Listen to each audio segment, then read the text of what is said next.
All right, let's get going. So we have made it through the first full week of Comp 15.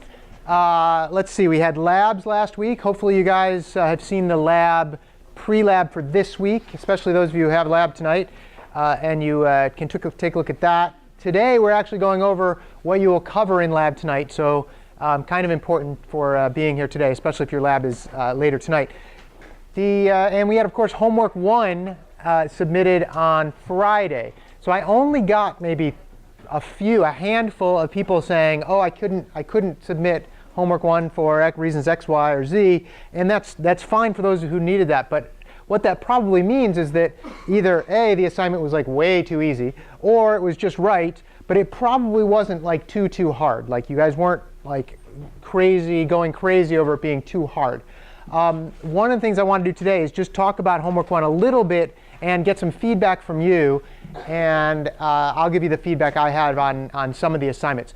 We won't actually get a chance to officially grade everybody's probably for another week or so. The TA is going to be working hard to grade them. There's a kind of a bunch of like setup stuff we have to do to make the auto grading and the online grading system work. We haven't quite finished that yet. So we will get to be doing that. Let's see. Anybody have any questions before we get going today? If you still haven't signed up for class, like if you still haven't enrolled in the class, I think today is like the last official day before we have to jump through other hoops. So make sure you give me an ad slip today if you're still not enrolled. OK. All right. So here's what we're going to do today. A little feedback, Unix Eclipse tips of the day. We're just going to recap asymptotic analysis. It's exactly this last slide we saw last week. Then we're going to go into this thing called linked lists. Now, I know most of you guys have had some training / experience with linked lists already, right? Comp 11 maybe. You probably did something in Java or an AP if you took AP. I assumed the same thing last year or last semester when I taught this and found out that like a lot of people in class still haven't quite figured out linked lists. So we're going to go over it again from the start, but a little probably faster than before. But we're also going to kind of go into some details that I think are really important. Linked lists are not hard. There's just a lot of bookkeeping. Like there's a lot of like keeping track of pointers that if you forget about some things, you end up with seg faults all over the place, and it's hard to debug your code. So we will get into that. OK? All right, and then we'll talk about doubly linked lists, which is what the lab is about tonight, circular lists, and then we'll briefly mention the lab. OK? All right. I know I mentioned this on the first day of class, but since we've already been through a week and a half of class, we've done a lab, we've done homework, you've got kind of the idea of what this class is all about. Online, there is, if you recall, an anonymous feedback mechanism. So if you don't want to email me and say, hey, Chris, that lecture sucked, then put it in an email or put it in an anonymous feedback, which is on the website, and it tells you, I think under the schedule or under the syllabus, I believe, it tells you how to do that. And then you can send me a little note. Again, constructive feedback is probably the most appropriate. If you tell me, hey, this lab was terrible because of X, Y, and Z, let me know. I got plenty of that feedback last semester. It doesn't hurt my feelings, except when you're just plain old mean about it. Like, you're a terrible teacher and this lab was terrible. It was probably not the best feedback. But here's some good feedback about why the lab wasn't so good, for example. So at this point, you've got enough information to at least start. Again, if you thought homework 1 was too easy, just right, or too hard, put it in a feedback, and I'd be happy to take a look. OK? All right. Now, I don't necessarily want hands up, but kind of, did you guys get a feeling that the first homework was OK, like altogether? I mean, you had tests to do. Oh, that reminds me. Some people, the TAs were telling me that there were some people in here, and I didn't ask the names, but some people not necessarily in here, but in the class as a whole, who used the provide mechanism as their only testing mechanism, right? They'd like write some code, provide, and then see what test broke, and then kind of do that again and again. And like some of you guys provided like 35 times or something, right? And that is not a long-term solution for getting through this class, right? Like it probably worked OK for this assignment. And tests are great, and I wanted you to see how tests should be written, and that's what you can get from some of the provide feedback. But don't rely on that, especially for the linked list. We're not going to test everything now for the provide. You're going to have to do some of the corner cases on your own. OK, so please don't rely on that. OK, all right, this one was OK. Then give me like the little like wink if it was way too hard, right, the assignment.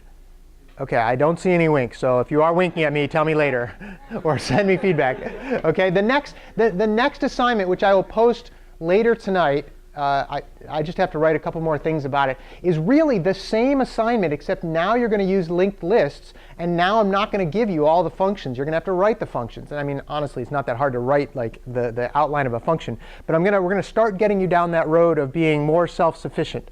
Like I give you an interface, and then you write the functions based on that interface. And it's going to be linked list functions. So you're not going to have all the comments, and you're not going to have kind of the extra little like, hey, don't forget to do this that you had last time. So it's going to be like half an order of magnitude harder because of that. But it's going to be the exact same idea. And what that means is if you did go overboard, not overboard, if you did go above and beyond and write like a little card game or whatever, you can expand on that. If this assignment's also relatively easy, great. Expand on whatever else you did if you happen to do that. OK, makes sense? Does that make sense? Getting a couple nods here and there. OK, any other comments on homework 1? Yes? So are there further testing and grading based on other than provide? I haven't quite figured out all the details of that yet, but yes, you will be graded on whether your code looks good, whether it's got appropriately indented, all that stuff. We may run a couple other tests. I think the tests I gave you were pretty extensive for the stuff you had to do. Somebody told me earlier that she wrote a program and it was wrong but passed all the tests. So she found a mistake. So I should have asked her what that mistake was and then test on that. But I don't think I'm going to in this case. But yeah, so we reserve the right to, and we may. But for the most part, if you passed all the tests for this one and your code looks OK, you'll probably do very well on the assignment. OK? All right, question? You said the tests and provide were good for figuring out how we should be writing tests. Yes. Can we look at those again? Like, can we just Um, look at those again? Yes, although I'm just trying to think how what the best way to do that is, because I don't want you to just go provide again, because then the time will be off, and we may have already started grading, and that screws things up. Let me think about it. You obviously didn't write down all the tests before, but here's what I'll do. If somebody emails me, go ahead and email me and say, could you give us all those tests? And I will provide you all the tests we used for provide this time. OK, and hint, most of the tests are going to be exactly the same for the next one because it's the same exact assignment. Like all the tests are really the same. So all the functions are going to be the same. So I mean, you could do that. But next time there will be more corner cases that you'll have to think about. But OK, but if you email me, I'll post those tests. All right, good. I do want you to see good examples of tests. All right. All right, other questions on homework 1 or comments? TAs were OK? TAs were OK? OK. Yeah, they generally are pretty good. They don't necessarily know all the details about things, but they're generally pretty good. All right, let's look at the Unix tip of the day. So a couple people emailed me frantically, like Friday afternoon, and said, something happened, my files were deleted from the server. And I said, whoa, hold on, don't stress about it too much. There is a backup system in place on the homework server. And I figured you should all know about this because in case your files do get deleted at some point, the backup system is there. Now, this is not a instant backup. Like if you write a file, it doesn't instantly get backed up to some other place necessarily. But if you have some files that you're working on and then you come back like an hour later, the odds are very good that they were backed up in the meantime. Okay? This is in the .snapshot folder in your home directory. This little tilde means your home directory. The .snapshot is a hidden folder because it starts with a period. And it has copies of all of your old files. So if I do an ls on here, right, this is my home folder, right, I got all these files in here. But if I change directories into .snapshot, right, and then do an ls, you'll notice there are these files called, or these folders called hourly 0, hourly 1, hourly 2, etc., nightly 1, nightly 2, weekly 0, weekly 1. Those are the backups that get propagated through. So hourly 0 is like within the last hour or two in general. It doesn't happen continuously, but it's within the last hour or so or two, your files got backed up into hourly 0. Right? And then after that hour, all the files from hourly 0 get copied into hourly 1, and hourly 1 gets copied into hourly 2. And so it just keeps a running backup of all your stuff. Right? So then what's nice about that is, for instance, let me pick a file here. So this readme.txt.bak file, if for some reason I deleted it, readme.txt.bak, right? And then I look for it, and then I freak out because it's my readme file, right? Don't have to freak out. cd.snapshot, and then cd hourly 0.0, and then if I do an ls, guess what? All the files are there, including the one I just deleted. And then I can go and say, oh, copy cp, cp, and readme.txt.bak to tilde, which is my home folder, and now it's back, right? And so that's it. So it's backup, which is kind of nice if you do end up either losing files for some reason you don't know, you don't know why, or if you're all of a sudden you go down this path and you're programming something and you all of a sudden realize that was a stupid idea, shouldn't have changed that, right? Then you can go back and in a lot of cases get back to where you started with, or started before. Make sense? Okay, it's a very nice system they have set up here as far as keeping your files intact over time. Okay, and you guys should all keep backups of your own stuff anyway. Like Dropbox is your friend, right? Everything I have is on Dropbox now. Don't try to hack my Dropbox, please.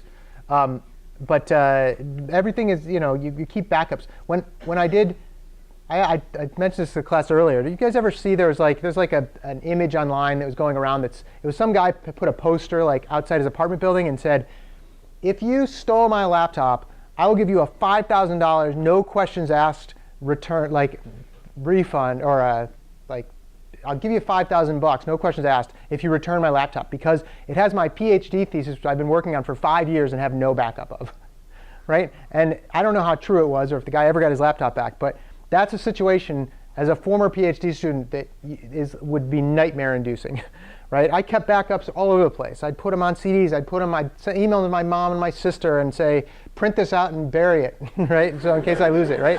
I mean, just so there was like no chance that I would have to go back more than a few days, because you don't want to have to do that in a big project. So keep backups. All right, and by the way, companies like Dropbox and Google Docs and all those companies, Google Mail and so forth, they actually have lots of really good ways of keeping your data backed up themselves, right? They have lots of data centers spread around the world. Like your data could be in Ireland, or it could be in Texas, or it could be under a mountain in Nevada or something.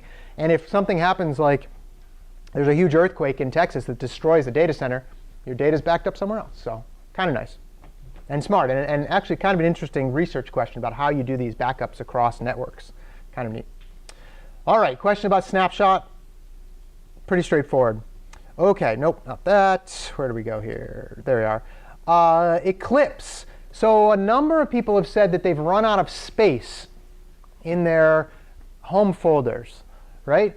Here's one way to take care of this. Now, I should probably just write this into a little script that you can run so you don't have to worry about copying and pasting, because I realized earlier that if you actually run this and add an extra space somewhere, like in particular, maybe between the slash and the star, you're going to end up deleting all the files in your folder, which would be bad, right? Like you wouldn't want to do that. And you go to snapshot and whatever, but don't do that. So maybe I'll do this. But I just wanted to show you what we're trying to do here. We're basically saying there are a bunch of files called core something or other, Java core something or other, and like this weird uppercase snap something or other. And there might also be some lock files in there. I didn't even go down that route. But these lines is a little script in a language which is the bash language, which is actually some of you when you turn on your terminal, it comes up with bash, so you can just program this straight in. You can actually type this straight in.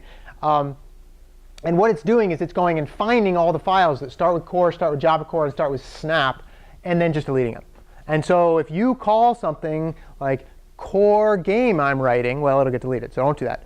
But if you want to get rid of all those files, and I'm in particular talking to you comp11 people who had seg faults on every other time you tried to run that silly fish program, right? Like every time, you get all these core dumps and whatever, they're all probably still sitting there, just taking up space, right? So don't tell Professor Sheldon I said his project was silly. It's actually a pretty cool project. I thought it was cool. But anyway, if you have no idea what I'm talking about, don't worry. But those in Comp 11 last semester know what I'm talking about. It was a cool project. Little fish tank on your screen. It was neat. But anyway, you might have a bunch of core files, so you can delete these. Okay, this is on the slideshow. I'll actually create a little script you can run to do it. Okay. Questions on that? If you have other issues, I know I talked to a couple other people who said they have other issues like weird behavior with their CS account. You should probably go talk to the IT guys who are on the second floor of Halligan and say, hey, what do I do? And they'll grumble and then fix your problem. Questions? Yes? Is there a way you can look at these files, like the core files? Is there a way you can look at them? Sure. Most cases they're binary files, so I'm not sure how to look at those. But in some cases they're just text files. You can do less on them and look at them. Sure. Yeah. If you want to see what's going on. Basically, it's when Eclipse barfs, then that's what it puts out, right? So that's really what's going on. Other question? Yeah, Rana. I just want to say I still have a lot of trouble debugging on Eclipse, and a lot of other people are talking. When you still have a lot of trouble debugging on Eclipse, you mean? Like it won't run on Eclipse. Oh, it won't run on Eclipse. Oh, who's still having those problems? 1, 2, 3, 4. OK, so 5, 6. Really, Jade, you too? Same problem? I thought you fixed those in the thing. All right. Anyway, OK, were you able to do the project using non-Eclipse methods? Like, in other words, tested it somewhere else. OK. For now, do that. But come to office hours, probably my office hours, and we can try to work out what the deal is. So this is probably a good week because I don't expect too many people there this week because the project's not due. The next homework's not due till next Friday. So this might be a good chance. We could try to figure out what's going on. All right. All right. Let's quickly refresh asymptotic behavior. This is the same slide I showed up before. I just want to refresh your memory. Constant, the holy grail of algorithmic behavior. You would love it if your algorithm or your data structure had constant behavior. It means that you can have a billion elements and to do whatever you're trying to do takes one time step. Right? It's constant time. There's no going through all the elements in any fashion for constant behavior. Those hash tables we talked about, like on the first day of class, constant behavior. Okay, it's great. There's other constant behavior in a lot of other algorithms, but that's the one you're kind of looking for. Linear, reduce the problem by a constant amount every time. In other words, go through all the list of your elements. Okay, if you have 10 times more elements, how much slower is your program going to run? 10 times, and for linear behavior. 10 times more elements, your program's going to run how much slower? 10 times. 100 times more elements, 100 times slower. OK, that's what linear is about. Logarithmic is this one where we cut the problem into 2 sections, and then 2 sections again, and then 2. This is the binary search, the number search thing. Think of a number between 1 and 100, right? That's awesome. If you can get logarithmic, it's like pretty darn good. Like you're hoping for that, right? Because you can have 1,024 items, and the log base 2 of 1,024 is 10. I mean, you can go through all 1,024 and do your thing in only 10 steps. And if you double the problem size, you only go to 11 steps, right? So logarithmic is great, okay? But it's not as good as constant, but it's still very good. Quadratic, not so great, right? This is the doubly nested list. This is the one where if you do 10 times more elements, how much slower is your program going to be? 100 times slower, right? 100 times more elements means 10,000 times slower, right? Not good. We can try to avoid that. Your graphics cards do fancy things to try to avoid some of these things in graphics processing. Cubic, even worse. 3-dimensional world, even worse. And then exponential is the one, heat death of the universe. You don't want to go down that route if you can help it. OK? Questions on those? We're going to use some of these in a few minutes to try to think about some asymptotic behavior for our linked lists. Kind of nice. OK? Speaking of linked lists, all right, I already mentioned most of you guys have seen this before. I understand that. If you haven't seen it before, we're going to go through it again. It's going to be a refresher for some of you guys, but I will say right up front, the hardest part about linked list is keeping track of everything you need to keep track of. Why do we need to keep track of stuff? Because you've got these pointers pointing everywhere, and you've got special pointers that point to the first node called the head, and you might have other special pointers pointing to the tail. You might have pointers in a doubly linked list pointing backwards called prev, like a previous pointer, right? All those things you have to keep track of, and you have to realize, hey, in situation X, this might be a corner case, and you have to deal with that. So that's what linked lists are like the hardest part about them. Are they a good data structure? No, they're a terrible data structure, right? If you go on to the last slide here, it talks about some advanced reading stuff. One of them is a little YouTube video to the guy who designed C++, that language you guys all love so much, right? He designed C++, and he has this 7-minute tirade about why you'd never want to use a linked list in a C++ program, right? And so you go, Chris, why are you teaching us this, right? Well, this happens to be like the quintessential link-based data structure, right? So you have to understand this before you can go on and understand all the other link-based data structures we're going to talk about. So that's why we go through this. I would not, in real life, probably say that you will want to use this, except in some specific cases. But linked lists are good at some things, but in general, not so good. OK? All right. Here's what we have when we have a linked list. OK? Pictures are everything in this too.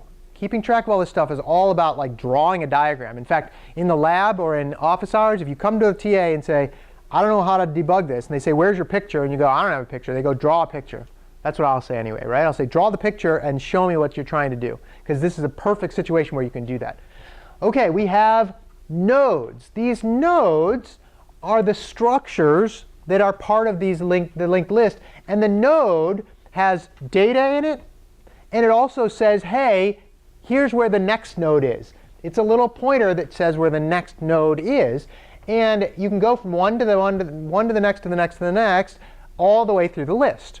OK? It's a very self-referential kind of thing, and we'll see that. But what's interesting about linked lists is that in memory, they do not have to be next to each other, right? You can have a node here.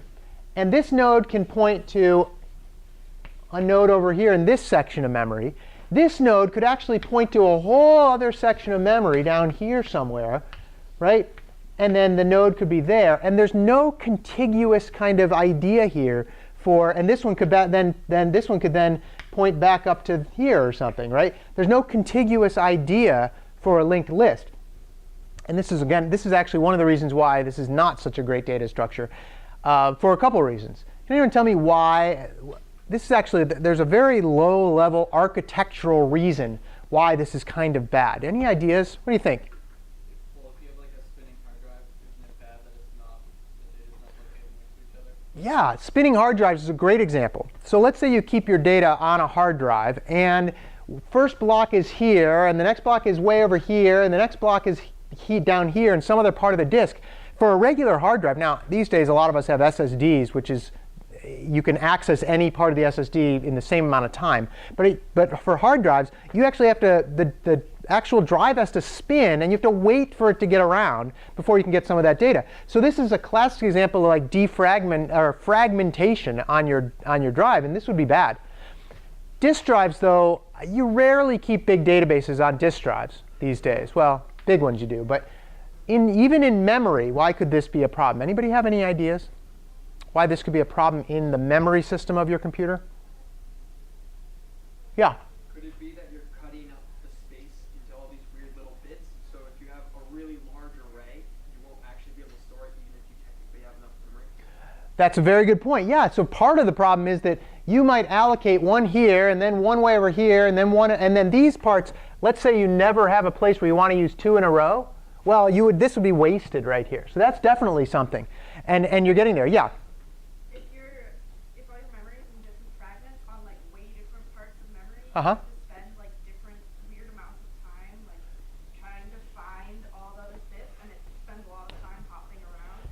Yes. Now, you say it spends a lot of time hopping around. That's definitely true in the sense of random access memory. It doesn't really take longer to access one piece than another. So that's actually OK. But here's something more kind of interesting and more important, but along the same lines.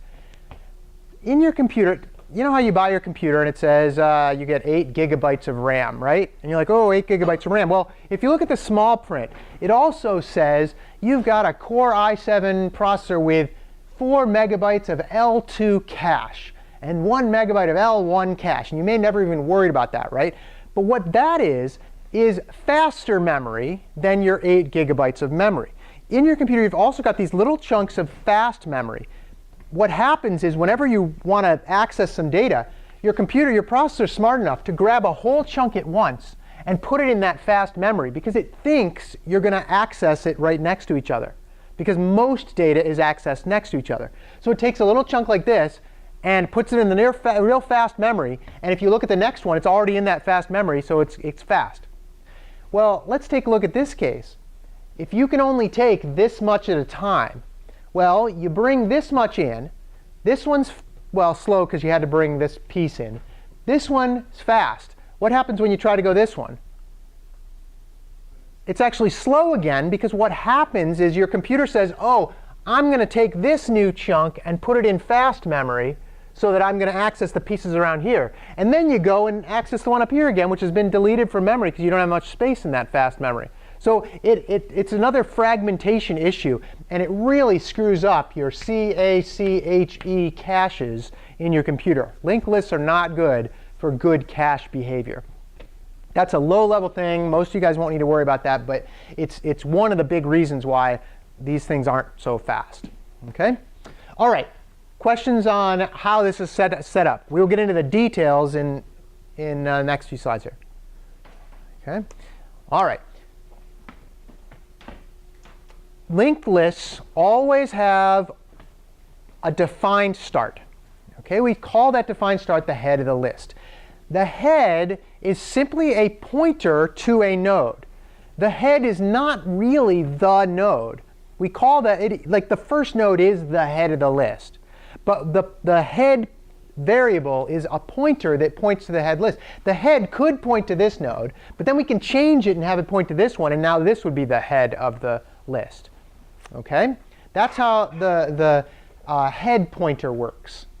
Okay? There's also this thing called a tail, which for our purposes, we're going to call the tail the last node. So in other words, a tail pointer points to the last node. Now I know you guys were in Comp 11, who are in Comp 11. I believe Professor Sheldon said, look, the tail is everything that's not the head. Is that kind of the way you thought of it? Yeah, I'm seeing some nodding, right? That's not the way we're going to do it in here. The tail of the list is the last element. As far as I'm concerned, that's what we're going to call it, okay? So the tail pointer points to the last element. The last element actually has a next, which points to something special called null. We'll get to that in another slide. But the tail itself is just the last node in the list, okay? Sometimes it's nice to know where the end is, and sometimes it's nice to know where the beginning is, and you always should know where the beginning of the list is. Okay? Question? Is it the node itself or the pointer? Okay, the tail, we're going to say it's kind of both. The tail is the point. We're going to say there's a tail pointer, which is just a variable, which we're going to say always points to the last one, wherever the last one is. The tail node is the last node. Does that make sense? I mean, they're kind of mixed, but that's the idea. Yeah. So the tail is contained in the penultimate node? Sorry? The tail is contained in the penultimate node? Well, the tail is contained in the last node. I don't know about the penultimate, but the last, wouldn't that penultimate be the previous one? But Yeah. the Pointer to the oh, I see. Yeah, I get it. Okay, I get it. Yeah, I suppose, but you don't keep it there. No, you keep it as a separate variable somewhere else. You call it the tail, because we want to be able to find it, right? We don't want it kept inside some other node that we can't find. But yeah, so it's some other variable. Good question. All right, other questions on that? Okay, so as I said, the tail node has a pointer to a next that we're going to call null. So null is just the number 0, and it stands for address 0, and it means don't do anything with this, right? For our purposes, it means we have reached the end of the list. Okay? Null is a controversial issue. The guy who created the concept of null, he has apologized for it many times. He has come out and said, that was a bad idea on my part. Sorry, guys. Right? There's better ways of defining the end of a list. I mean, the problem with null is, let's say that you get to a node and you've set the pointer to null. If that node, let's call it node, right? If you try to do something like node data, which is part of the node, if you try to do that if this happened to point to null, what do you think would happen trying to do that? Yeah, Max? segfault, right? Because you can't access anything to do with a null pointer. You're just not allowed. So the compiler can't necessarily tell. The compiler has no idea if it's going to be null, right? So the compiler's like, yeah, you can do that. And then you try to go and do it. And when you get to there and it's null, you segfault. And that's kind of bad news. You don't want your programs like crashing, right? But it's all because of this idea of null. So what does that mean? It means you have to go and check explicitly for null before you really do anything with a node. Like if you get to a node, you should probably go, all right, have I checked and seen if it's null yet? Right? In almost every case. Okay? I will not be mean and test you on lots of like null issues in terms of, I won't pass you a node and say, oh, it's null, you better check. I probably won't do that. But you really should, in the end, check to make sure these things are, because it's bad news if you don't. Okay? Questions on that? Yeah? So if you've got a tail pointer pointing at the last one, and you're iterating through a list, how would you use the tail pointer to tell you, oh, this is the last one? How would you use the tail pointer to tell you it's the last one? You wouldn't. Like that wouldn't be you wouldn't need to use the tail pointer to do that. You would just get to this node, and you would say, and I'll show you how you walk through a list. But you'd get to this node, and the next iteration, the node would end up being null, and then you'd check. So that's how you do it. Okay? All right. Let's move on. Here's kind of a very basic idea of what a node could look like. It's a struct. Sometimes it can be a class. And by the way, the difference between a class and a struct is the only thing, as far as I can tell, of the difference is that a struct has its properties all by default public, whereas a class has all of its properties private. But otherwise, they're exactly the same. But basically, it's set. Yeah, Max? Is the class aligned the same way in memory? As far as I know, they're aligned the same in memory. As far as I know, there's really no difference other than that public-private. That's the way I understand it. But it might depend on the compiler, but that's the way I understand it. Yeah. So this node we're saying is going to be, there's going to be some type of data. Now this can be lots of different types of, like it can be some type 1, 2, 3, int, you can have int ID, pirate name, whatever, all the stuff we had in the pirate thing. It's just a struct. But it's going to have one very particular pointer called next, which is a pointer to a node. This is the self-referential part, right? It's a node that gets to point to another of its type, right? And that part is why we're allowed, and it's actually a very beautiful construct in the sense that you can go from one node to the next using the same the same variable very easily. We'll show you how to do that. But that's the basic idea, okay? You have some data in here, and then a pointer that goes to the next node. All right? This shouldn't be like new to most of you guys. All right? Okay. Self-referential, I said that. Some type can be anything. It can be another class. It could be another struct. It could be some other, just a base type like an int or a string. Doesn't matter, right? And the data is actually kept in each node as well as the pointer. Okay. What we're going to want to do is we're going to want to go through the nodes and go the first one to the second one to the third one to the fourth one. And sometimes we want to, many times, we want to walk through this list because that's the only way you can get to the 80th node. Like there's no other way, unless it happens to be the tail, to get to a particular node. And that's only if you're keeping a tail around, right? So here's the construct. This is generally what we will do. While loop. First of all, we'll create a new node pointer, just the pointer, current. And we're going to set that equal to the head. Right? And it's going to say, OK, let me just redraw this, not in a fragmented way. All right, like this. So, oops, there's our linked list, like that. OK, the head points here. Oops, head points here. And then they all go, and this is next, next, next. OK. We are going to start out and create some other pointer to point wherever the head's pointing, like that. And then we're going to say, while that node is not null, do the following. Okay? Because if it was null, we would be at the end of the list. You'll see why in a second. All right. Then we do some test. This is not code. This is just, hey, you're going to test something about the node. Maybe you're trying to find out the name of the node. Maybe you're trying to find out whether it's the color purple or something. It doesn't really matter. Point is, you're going to do some test on it. There are two main ways to deal with this. I kind of like this one sometimes. Sometimes I don't. This is basically saying go through and find the node you're looking for and then break out of the loop when you've found it. Okay, and that means this section is just for finding the node. Okay, and what this break means, we had some questions on the other class about this. What this break means is stop what I'm doing in the while loop and just go to the end of the while loop. Okay, that's one way to do it. Some other people say, you know what, I want to handle all the stuff right here. Fine, put a curly brace, do all the stuff in there, and then break out of the loop. Okay, does that make sense? This one definitely confused some people when we did this. Everybody get that? I'm looking at, not sure all you guys agree. Okay, yeah. If instead of breaking, you did it within that, and two nodes within the list somehow match the test, would it do it twice? Or? Well, if you didn't have the break, it would do it twice. Right, yeah, and that depends on what kind of list you're talking about. Many times we don't allow multiple of the exact same thing in a list. Sometimes you might. I mean, maybe you've got a list of first names. Maybe you've got a list of birthdays, right? And Ethan and Cecily have the same birthday today, right? Anybody else have a birthday today? No, okay, that's it. And they have their birthdays, and you're trying to find out which birthday, like who has the same birthday as Ethan. Well, maybe you would want to walk through and find out the different nodes. But otherwise, you're generally going to just want to find one node. I mean, most of the time we are. Yeah? So, and if you did want to handle whatever operations you were doing inside the curly braces, Yeah. you could do that as a for loop as well, right?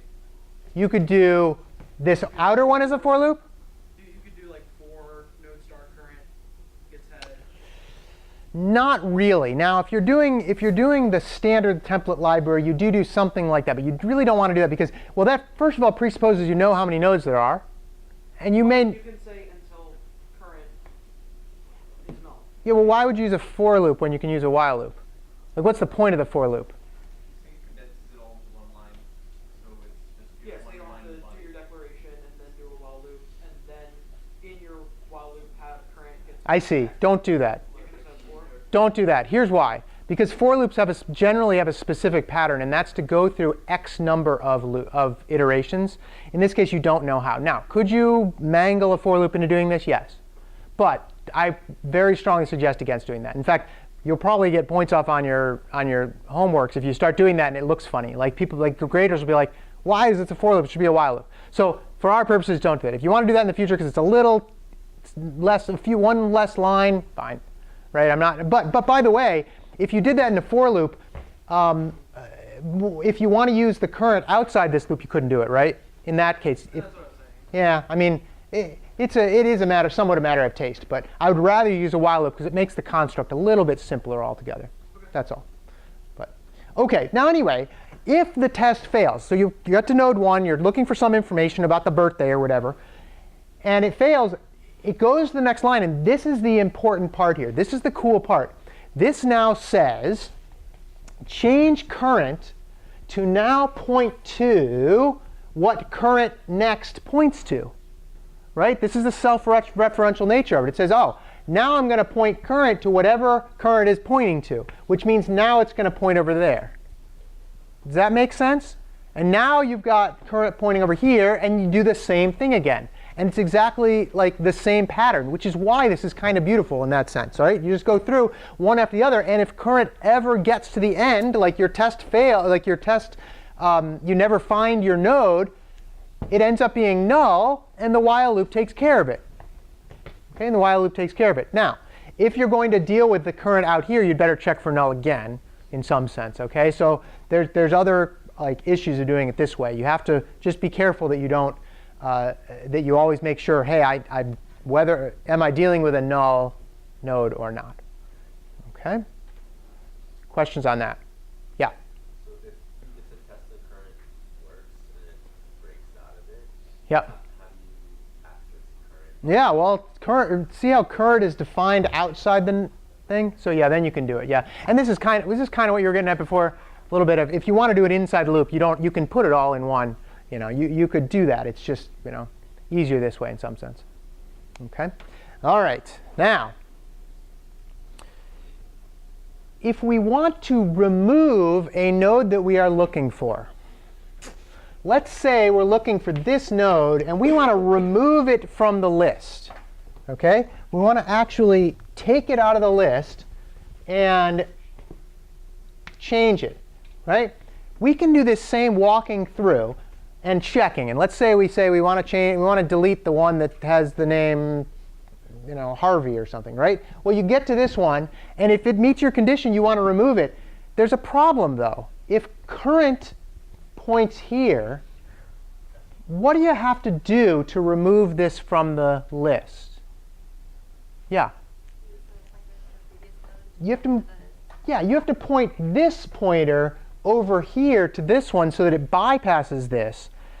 And if you only know which one you're on, problem, right? Because you've lost the information about the previous one. In a singly linked list, in other words, in links that just have next, next, next, there is no way to go back after you get to a node and say, oh, I forgot to get the one previous to it, right? You would have to look through the whole list again if you forgot to do that. So what we do is we keep track of that previous one, right? We have another pointer, and we say, all right, I'm going to have another pointer that's called the previous, and it's going to be the one before the current one.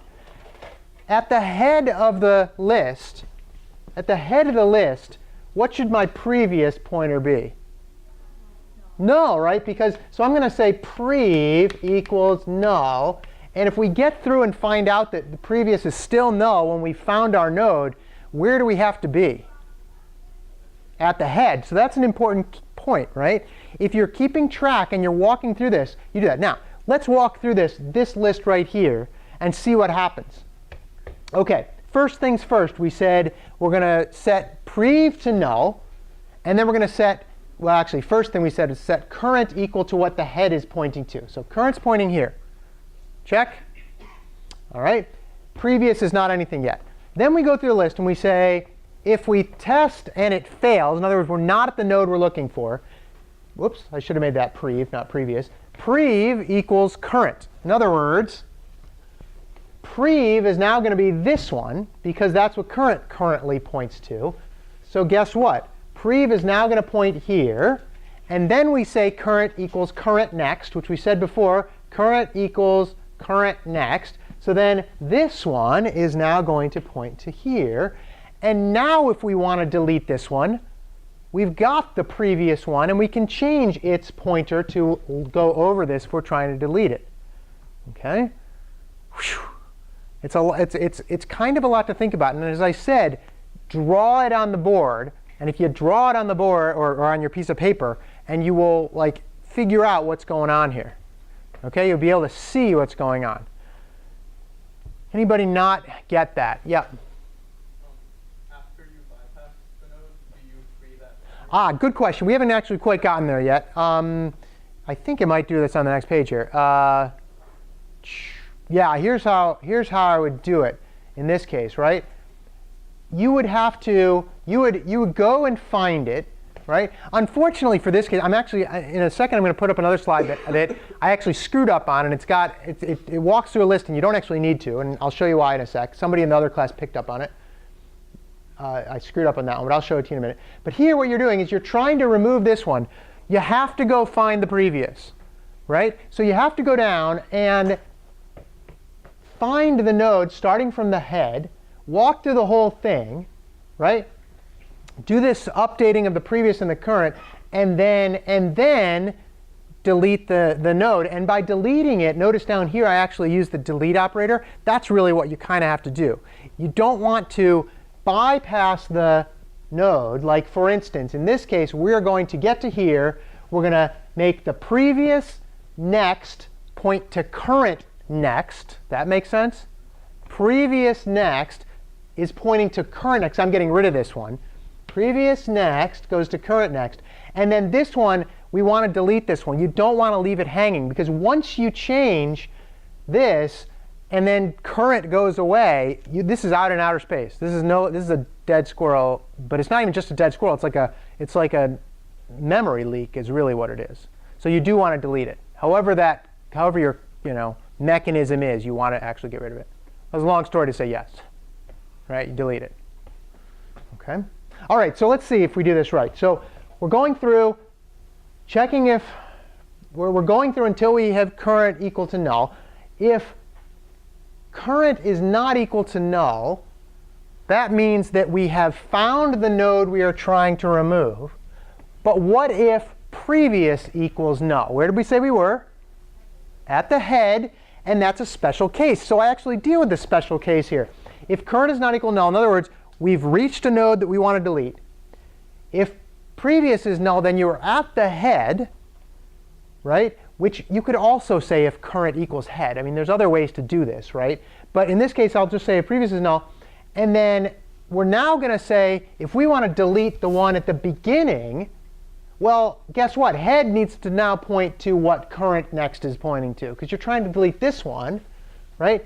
And so head now has to point to here, right? And my drawing's getting a little confusing. But point is, the head now has to bypass the one we're deleting, and that's a special case, right? You don't want to delete the head and then all of a sudden have the head still point to some deleted node.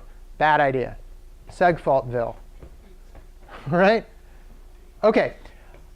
If the previous is not equal to head, right, then previous next is going to be current next. Is this a special case? Is there a tail special case? What happens if you're deleting the last one here? What's prev going to point to? It's going to print to the one before it, right? Prev is now going to point to the one before the one we're deleting. That's by definition, right? And the one we're deleting is at the tail, right? And so we're deleting that. Prev now has to go where? Prev now has to go to current next, which is going to be null, right?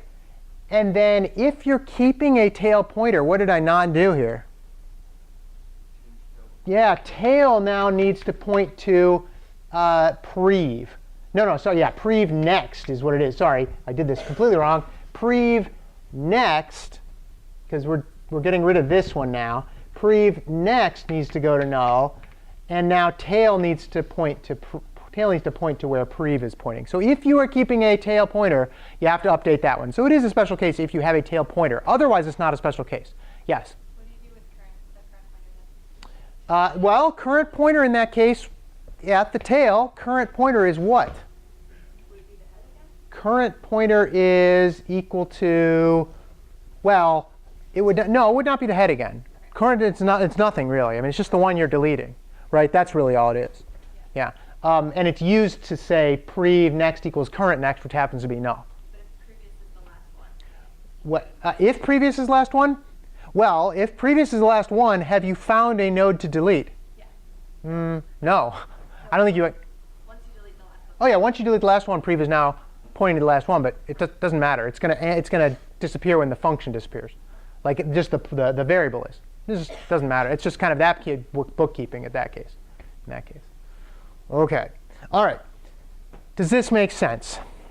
I know I went through this pretty quickly, but the idea is keep track of your pointers, draw them if you have to, and walk through the code and make sure you're taking care of all the special cases.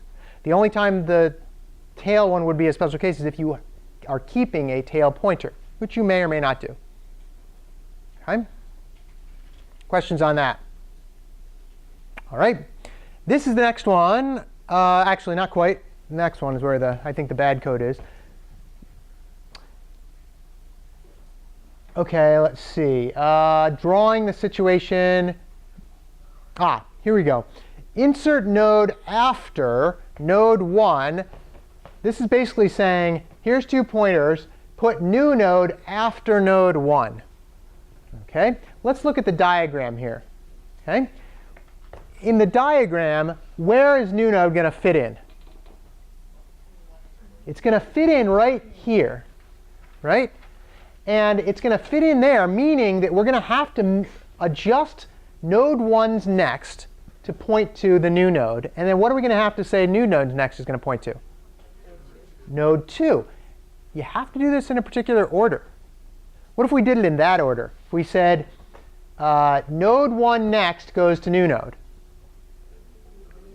You lose the pointer that goes to node 2, and you're done, right? So you have to do it in particular order. In fact, you have to do this one first. You have to say new node next equals node 1 next. Then you can say node 1 next equals new node. You have to do it in that order, otherwise you'll lose that pointer, okay? I will see lots of that in office hours. I guarantee you that you guys will do this, and it will be frustrating, okay? All right, so what I do is I actually draw this, right? I mean, this is exactly the same thing we talked about, right? You have to put them in like this. I probably should have put a little 1 here for do this first and then do this one. Have to be careful about that. But you see how a diagram actually helps out a little. Okay. And then here's the code. Now, what did I do wrong in this code? Or what did I not need to do? This is actually perfectly legitimate, but it actually turns out I don't need to do this. Do some of it. Any ideas?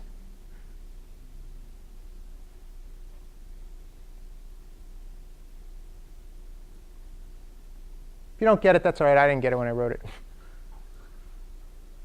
Yeah? Do you have to initialize the new node next? Do you have to initialize new node next? No. No, we'll assume that it's already been something. It could be anything, and we don't really care what it is. Yeah, 'cause we're gonna set it. Yeah, we're going to set it. So that's not it. I'll tell you what, though. It's not in this upper part here. It's this bottom part here. This while loop, in the end, current is going to equal what? If I go through this loop and find that current equals what are we going to do? Like, current is going to end up being null. Do I need to walk through the list in this case? I don't actually need to. I am given the pointer to node 1. So you don't actually have to. I messed up. You don't even have to walk through the whole list. You can just say, oh, OK, if it's in the list, which maybe you should check. I mean, I guess you could insert after some random node. I won't test you on that. But if you've got it already and you've got the pointer to that node, well, somehow you got it somewhere. So you don't need to walk through the whole list to get there. So that was my mistake. I should change the slides and update it. But the point is, you don't have to do this while loop. You basically just say, here, current equals current next. Right? No, sorry, that's not it. No, wrong part. This part right here. Sorry. New node next equals n next equals new node, and that's it. OK? That's what you have to do. OK? In this case, this part is actually saying, hey, if the list doesn't even exist yet, I'm going to insert after some null node. This is not a very good case, because that means you'd be passing in a null node anyway. So it's a little hokey. But the idea is that you probably should check to see if you're at the head in this case. Inserting after a node, by definition, means you're inserting after a node that's already there in certain definitions. Okay? But do you see how the you have to update, you still have to update all the pertinent pointers. You have to update new node next, and you have to update n next, and you have to do it in that order. Makes sense? All right, you guys are gonna. Some of you guys are like, your heads are gonna spin a little after this, but draw the picture, especially in the lab tonight. Draw the picture. Okay. All right. Inserting at the beginning of a linked list. To insert at the beginning of a linked list, do you have to walk down the whole list? No, you've got the head. You basically have to update it. You have to update the head to point to the one you're inserting.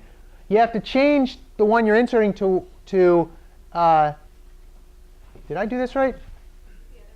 Oh, no, sorry, this is for the null. This is if the head is null. This is the special case again. Right? This one doesn't really matter because it's a special case where the head doesn't even exist yet. This is the one here. New node next equals head next. You have to do that one first. Then you can change the head to be the new node. So otherwise, you'd lose the next node out of it. But that's it, right? Inserting in a linked list at the beginning of a linked list is easy. In fact, what's the asymptotic behavior of inserting at the beginning of a linked list? Max? Constant, yeah. And I heard a bunch of other people say too. It's constant. Do you have to go through all the nodes? If you have 1 billion nodes in your linked list, right? That would be a dumb linked list. But if you had 1 billion nodes in your linked list, right, then it takes this one little no while loop business to do it. That's constant behavior. So inserting at the beginning of the linked list, constant behavior. Perfect. OK? One good thing about a linked list. OK. However, to insert at the tail if you don't have a tail pointer, you do have to go all the way to the end, right? Appending to a linked list is not a fun operation if you're not keeping track of the tail, which is probably a good reason to keep track of the tail. Yes, there's more bookkeeping, but it's not as, like, you don't have to go walk through the whole list. If you do have to walk through the whole list, what's the asymptotic behavior? What is it? Well, linear. Why is it linear? You have to go through every single node, right? If you have a billion nodes, well, you'll be waiting around, go through all those billion nodes. If you have 10 billion, 10 billion nodes, 10 times as long. Make sense? So inserting at the linked list ahead is order n. How about if we do have a tail pointer? Constant, right? Why is it constant? Because you just go right there and insert that node. Nice. Okay, another good reason to keep a tail pointer. Okay, if you happen to be having some sort of linked list where you know you're going to insert at the beginning or the end, great. If you're going to insert somewhere in the middle, all bets are off, right? It's going to be a linear behavior. Okay, all right. Searching a linked list. So let's say you're looking for a linked list and it's got a birthday in it, and you're searching through a linked list and you want to find the node that has a certain birthday, and you want to go there. How do you actually go from to do this search? Start where? Head, walk, walk, walk, walk, walk. I found it. What's the asymptotic behavior of searching a linked list in the worst case? I heard some people say constant. Here's people say linear. Why is it linear? You may have to go through all of them. The worst case, the last node is the one you're looking for. Now, you could guess and say, oh, maybe it's the tail, but no. I mean, it might be the second to last, right? So it's like the point is, in the worst case, you're going to have to go through all of them. And so in the worst case, you're going to have linear or order n behavior. Okay. What's the best case for searching a linked list? Constant. Why? It's the head. The head is what you're searching for, so it's constant. All right. Is there a way to perform a binary search on a linked list? So remember what a binary search is. This is the guess my number, right? This is, you've got an array, and guess my number between 1 and 100. It's sorted. It's in the middle, blah, blah, blah. Is there a way to do this with a linked list? Well, unless they're in order. Even if they're in order. I'm going to tell you they're in order. And no, well, still no, because don't you? I mean, but you can't because you have to have the one before it. Like you have to have the node before. Ah, okay. So we have one vote for no. Anybody want to find out, is there a different way that you might be able to do some sort of a binary search on a linked list? Yeah. I actually wanted to agree with the vote for no. Another agreement for no. Okay. Some people in the other class had some very clever, interesting ideas. Yeah. Unless you, Oh, sorry? no, unless you know how many are in the linked list. Let's say you know. I give you there's 10. Well, even then, you have to go through the first 5. You'd have to go through, well, what if it's the last one? Well, you have to go through the first 5 to get to the halfway. Oh, you have to go through the first 5 to get to the halfway point. I see. Okay, yeah, you're right. Do you ever, yeah, go ahead. If it's doubly linked, could you do a binary search? Whoa, if it's doubly linked, we haven't talked about doubly linked, but if it's got the previous pointer in there. Well, you tell me how you would do it.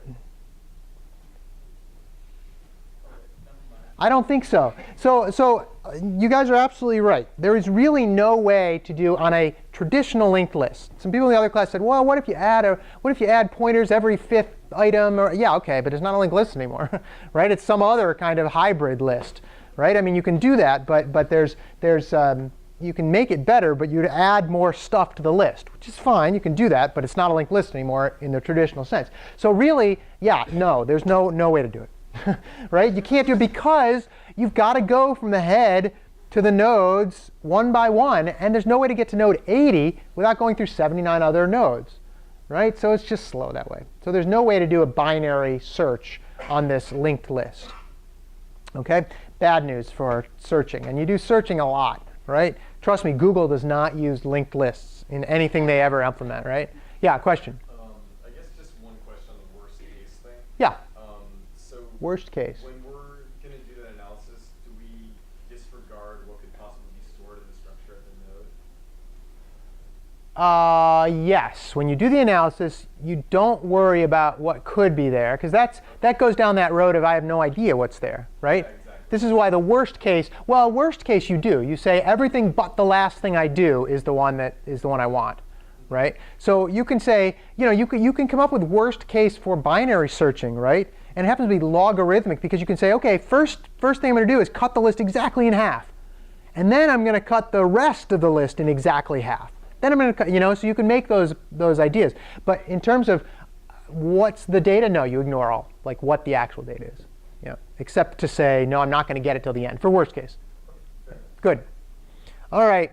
Well, what is the key issue when you delete a node in a singly linked list? We already went over this. What was that one problem with deleting a node? I'm going to go delete this node. What do I have to do?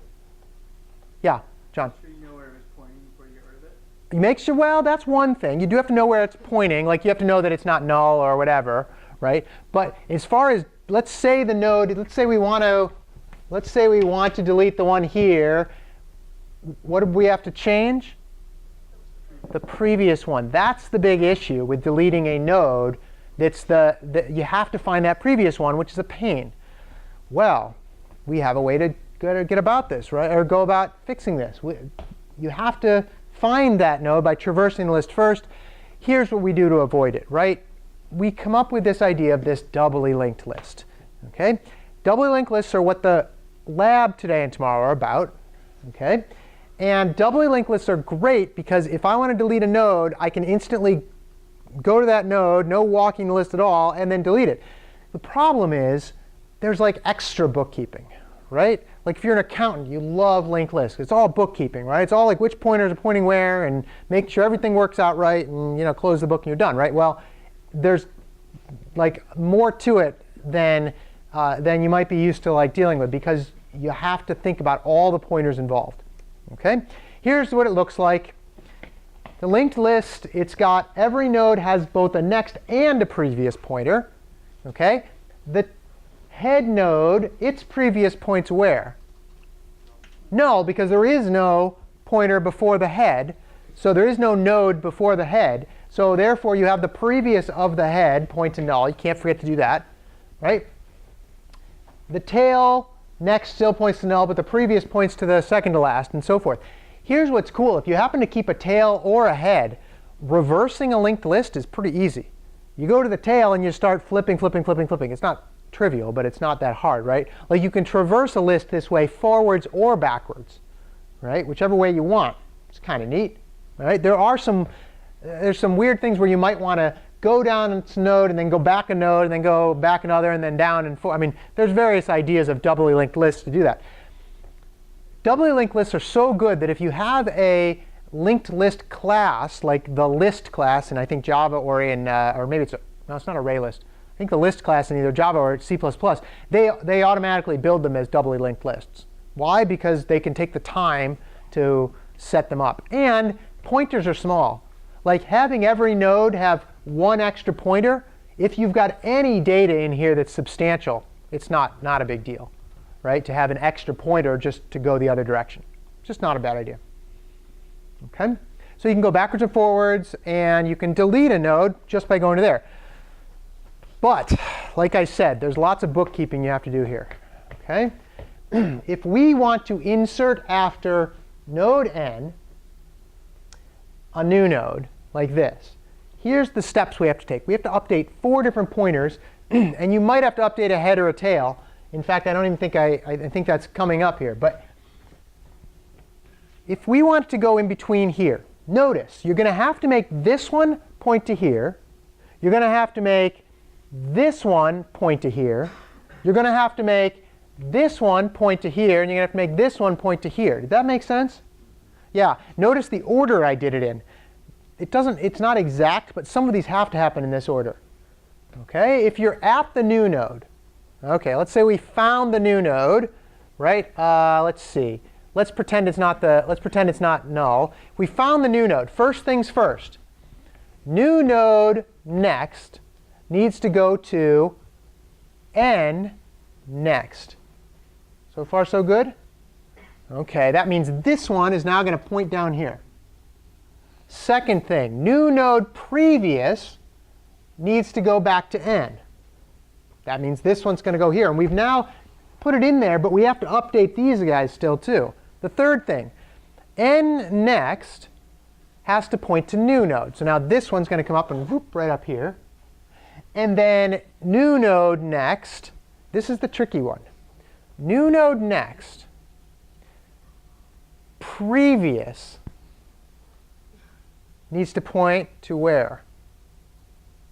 New node. Well, let's see if this makes sense. Okay. All right. I've got the pointers here like this. Here's our new node, and here's our n. Okay. And remember, these are the only two things we have. Now we could set it up so you have extra variables in here, but for now, this one. All right. The first thing I did, and this one goes off to somewhere, and this one goes somewhere. And it doesn't matter where these go right now. We're just inserting in here. First thing we did was new node next goes to n next. New node next goes to n next. That means that this one now points to here. So far, so good? All right. New node previous goes to n.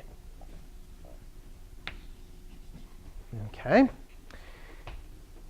N next goes to new node. And we can do it in that order because we've already figured out where this one is, right? Ready for this? New node next previous has to point to which one? New node. That's the weird one. And that one screws people up all the time because they're like, what are you talking about? Right? You have to refer to what you've got. You could have said next, we'll call it, new node next or something, equals n next. And then you could have used that, and it would have been, but it's still the same idea. Basically, you're saying, I want this one to point to here, but the only way, or I want this one's previous to point here. The only way I know about this one is new node next previous is what I want to change. Okay, it's a little tricky. It's bookkeeping, though. All bookkeeping. Okay? Questions on that? Go back and look it over again. And please draw the pictures. Bring paper and pencils to lab tonight and tomorrow. Okay? We're not quite complete on this, though. I think we're missing a special case in here. Right? We're missing a special case if we're at the tail and we're using a tail pointer. Right? Because now you've got to change the tail as well to point to the last node if you are inserting after the last node. That's all. Okay? Same idea, special case. Can't forget the special cases. Okay? Whew. That's a lot of stuff. Okay? That's a lot of stuff. All right. Questions on doubly linked lists or singly linked lists at this point? All right. There are also these things called circular linked lists. Later we will deal with what we call circular queues, which are kind of similar but generally array-based. But in this case, what this is saying, hey, I've got this next pointer on the tail here, and I've got this previous pointer on the head. Why not say that those go to the, wrap around to the beginning? So if I'm here and I want to walk through every node, all I need to do is go bing and then wrap around bing, and I'm there. Kind of neat, right? Doubly linked lists or circular linked lists look a little crazy because there's arrows everywhere. You can also have a, doubly linked lists have the, this is what I said. Tail next is the head. Head previous is the tail, right? And you just have to keep track of where you are. If you tried to walk through this and forgot and tried to set something to null, nothing's ever going to be null. So you're now in trouble in terms of stopping, right? You can also have just a singly linked circular list, which says that the tail of the tail next just points to the head, and this is the same thing. You can start anywhere and keep walking forward, and you will get to all the other nodes. Kind of nice. Just be careful. All right? In this case, is there really a head anymore? Yeah. I mean, not really. I mean, you can say any one of them is the head in some sense, right? But generally, we'll keep the same one as the head just for bookkeeping purposes. But in general, this one's it's a circle, right? Just be careful with these ones. You won't see these too often. Won't see these too often. Okay. All right. Today's lab and tomorrow's lab. If you didn't get a chance to look at it, please do the pre-lab before you get to class. You'll have to do a little bit of drawing for it. It's doubly linked. Keep track of all those pointers. That's why I'm making you do it, especially in the lab situation, right? And as with last week's lab, it's the same idea where do the best you can and do as much as you can, and don't be surprised if it's a little bit more like tricky while you're in the moment. Okay, but you should be able to code in lab fairly quickly. Okay, all right. Questions before we're actually going to go 5 minutes early. Anybody have any last-minute questions? All right, I will see you guys either in lab or on Wednesday.